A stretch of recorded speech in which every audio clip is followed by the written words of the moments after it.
Hello everyone, আসসালামু আলাইকুম। আমি সামিয়াস উইজডম চ্যানেল থেকে চলে এলাম নতুন আরেকটি ভিডিও নিয়ে। আজকে আমি আপনাদেরকে করে দেখাবো কাঁচা আমের টক ঝুরি আচার। আচারটাকে কীভাবে খুব সহজভাবে করা যায় সেই কাজটি আমি আজকে আপনাদের করে দেখাবো। যারা আচার বানাতে ভয় পান, খুব বেশি ঝামেলা মনে হয়, তারা আজকের রেসিপিটি পুরোটা অবশ্যই ফলো করবেন। আশা করি আপনাদের খুব সহজ করে আচার কীভাবে বানানো যায় সেটি আজকে শেখাতে পারবো। তো এখানে আমি নিয়ে নিয়েছি প্রায় 1.5 কেজি পরিমাণ কাঁচা আম।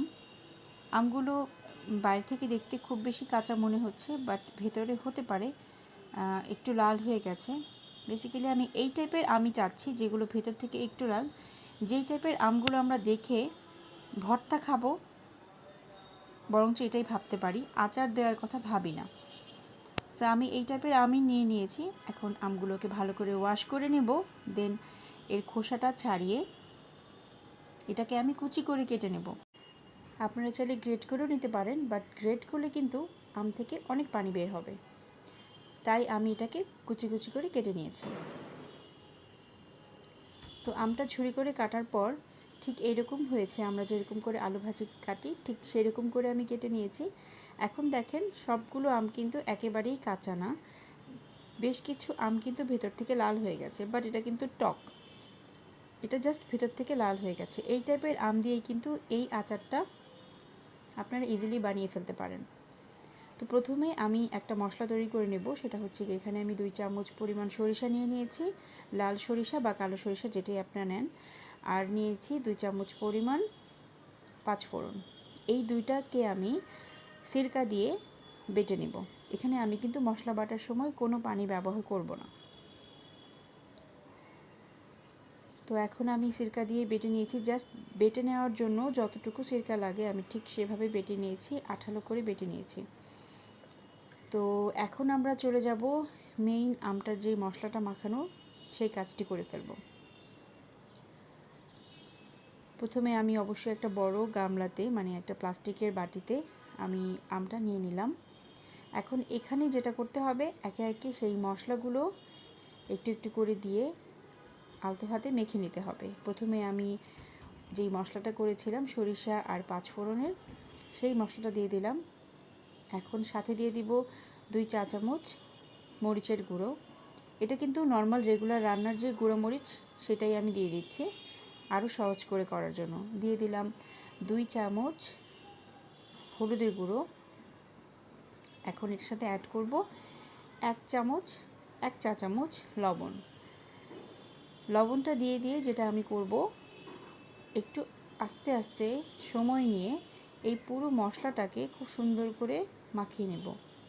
এই সময় কিন্তু একেবারেই জোরে জোরে কাজটা করা যাবে না, বাট খুব বেশি ঘষাঘষি করাও যাবে না।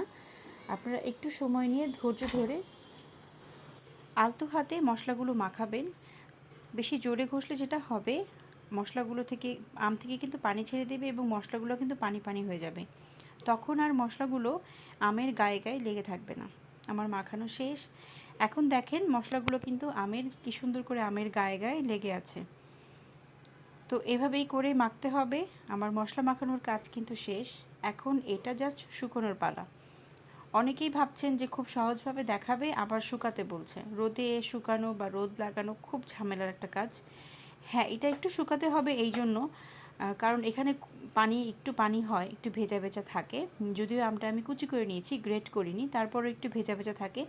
এই সময়টা আপনারা যদি এরকম একটা প্লাস্টিকের গামলার মধ্যে বা প্লাস্টিকের একটা ট্রের মধ্যে যদি এইভাবে ছড়িয়ে কিছুক্ষণ 2-3 ঘন্টা আপনারা ফ্যানের বাতাসেও শুকিয়ে নেন, তাহলেও কিন্তু হবে। তবে সবচেয়ে বেস্ট হয় যদি আপনি রোদে দিতে পারেন। আমি রোদে দিয়েছি প্রায় 4-5 ঘন্টা। 4-5 ঘন্টাই এনাফ। তো এইভাবে পুরো ট্রেটাতে সুন্দর করে ছড়িয়ে দিতে হবে। খুব বেশি ইম্পর্টেন্ট না, খুব ফাঁকা ফাঁকা দিতে হবে, কারণ এখানে আমি একদম জিনিসটাকে ড্রাই করব না। আমি জাস্ট শুধু মশলাটা সেট হওয়ার জন্য আর একটু জাস্ট শুকিয়ে নেওয়ার জন্য, একদম যে ভেজা ভেজা পানিটা যেটা থাকলে আচারটা নষ্ট হওয়ার পসিবিলিটি থাকে, জাস্ট সেটা আমি শুকিয়ে নেওয়ার জন্য কিন্তু এটা একটু ফ্যানের বাতাসে চুলার পাশে অথবা রোদে দিলে বেস্ট। তো এটা আমি এখন 3-4 ঘন্টার জন্য রোদে রাখবো। তা আমার একটু বেশি সময় লেগেছে, 4-5 ঘন্টা হয়ে গিয়েছে। দেখেন এখন কালারটা কিন্তু কেমন, আমটার কালারটা চেঞ্জ হয়ে গেছে। আর এখানে কিন্তু আর ভেজা ভেজা ভাবটা আর নেই।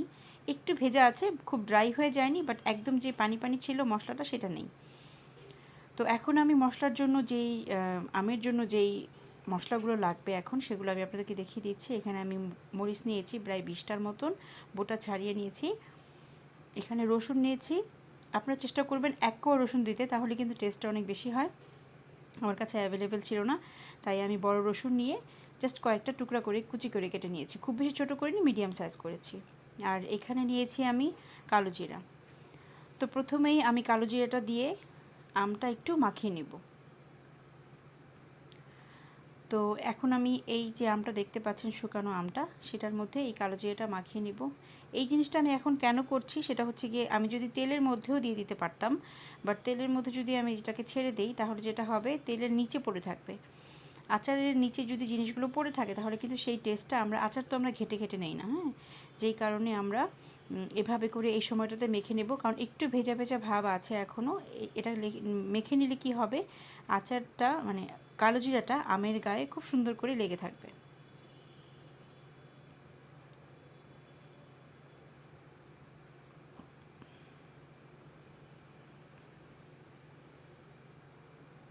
তো আমার এখন মাখানো শেষ, কালো জিরাটা দেখতে পাচ্ছেন গায়ে গায়ে লেগে আছে। এখন কিন্তু মোটামুটি সব শেষ, এখন লাস্ট পার্টটা আমি আপনাদেরকে দেখাবো। তো আমি আজকে আচারটা নেওয়ার জন্য এরকম সুন্দর একটা জার নিয়ে নিয়েছি। এইসব জারে আচার রাখলে কিন্তু আপনারা জাস্ট মেহমানের সামনেই সার্ভ করতে পারবেন, খুব সুন্দর লাগে দেখতে। তো এই জারটাতে আমি কিন্তু একে একে মশলাগুলো একটু একটু করে দেব। ওই যে বললাম যে সব কিছু ঘাটাঘাটি, আচার কিন্তু ঘাটাঘাটি করে নেওয়া যায় না। তো আমি চেষ্টা করব প্রথমে একটু শুকনো মরিচ দিয়ে দিব, তারপর কিছু রসুন দিব, তারপর আমি দিয়ে দিব সেই শুকনো আমগুলো যেটা আমি একটু ড্রাই করে নিয়েছি। তো মশলা মাখানো আমটা আমি দিয়ে দিলাম। এরকম করে আমি আবার একটু শুকনো মরিচ দিব, দেন আবার একটু রসুন কুচি দিব, আবার আম দিব। তো এমন করে আমি লেয়ারে লেয়ারে কেন দিচ্ছি, যাতে করে প্রত্যেকটা যখনই আমরা চামচ দিয়ে আচারগুলো নেব, আমাদের প্লেটের মধ্যে রসুনগুলোও উঠে, শুকনো মরিচও হয়, আবার আমটা উঠে যায়। আমাদের আচার নিয়ে খুব বেশি ঘাটাঘাটি করতে হয় না, এবং দেখতেও সুন্দর লাগে। আচার আসলে এভাবেই সেট করার নিয়ম। তো এমন করে আমি সুন্দর পরতে পরতে কয়েকটা লেয়ারে আমি এরকম করে দিয়ে নিব। আর যারা আপনারা এখনও সাবস্ক্রাইব করেনি, প্লিজ সাবস্ক্রাইব করে দিবেন। ভিডিওটি ভালো লেগে থাকলে অবশ্যই শেয়ার করবেন, বেশি বেশি করে শেয়ার করবেন, একটা লাইক দিবেন। আর হ্যাঁ, কমেন্ট করে অবশ্যই জানাবেন যে আমি যেরকম করে দেখালাম আপনাদের জন্য কি সহজ হলো, আপনারা কতটুকু কি করতে পারলেন এবং কেমন হলো।